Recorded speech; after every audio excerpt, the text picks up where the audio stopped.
Calculating the rate at which people subscribe to your YouTube channel can potentially provide some valuable insight into your channel's growth. So let's jump right in. To find out how many new subscribers you typically gain per 1,000 views on YouTube, you simply need to make an easy calculation using your channel's analytics page. To start, go to YouTube in your web browser and then navigate to your channel icon in the top right. Select YouTube Studio from the dropdown and then click on Analytics from the column on the left side of the page.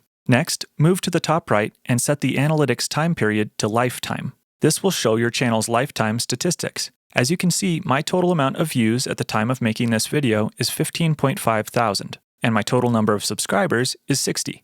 So, to calculate your channel's subscription rate, you just need to divide your current number of subscribers by the current number of thousands of views on your channel. In my case, 60 divided by 15.5. This reveals that my channel, over its lifetime, gains about 3.87 subscribers per 1,000 views.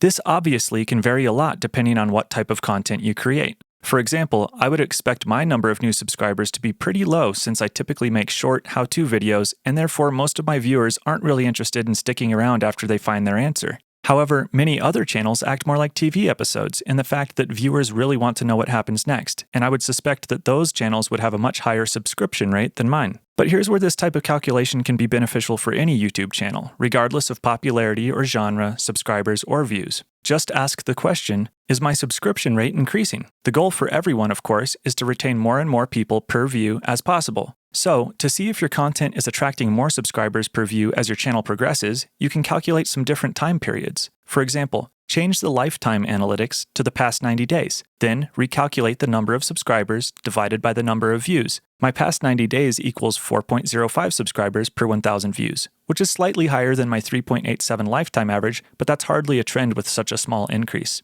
So let's make another calculation. Set the time period to the past 28 days, and we can divide 21 new subscribers by 3.7, which results in 5.68 subscribers per 1,000 views. Now, that's a significant change worth looking into. Of course, every channel is different, but the first thing I looked at was my recently published videos that may have caused a spike in the interest in my channel. Regardless, this is not necessarily about specific content, but rather an insight into your channel's overall growth. Once again, my channel is probably not the type to attract a high rate of subscriptions, but it's still worth looking into what viewers find not just interesting, but subscribe-worthy. I'm not going to drag this on any longer because my goal was really just to show one aspect of how to interpret your channel's progress. I would really be curious on how well your channel attracts subscribers, and please leave a comment if you'd like to share. And as always, if you found this video helpful, please do consider subscribing to my channel. I know not all of my videos will pertain to you, but they do pertain to someone who needs a quick answer or some helpful tips, and your support would be greatly appreciated. I'd also like to thank my current subscribers for sticking around and showing their support. I hope you all have a great day. Thanks.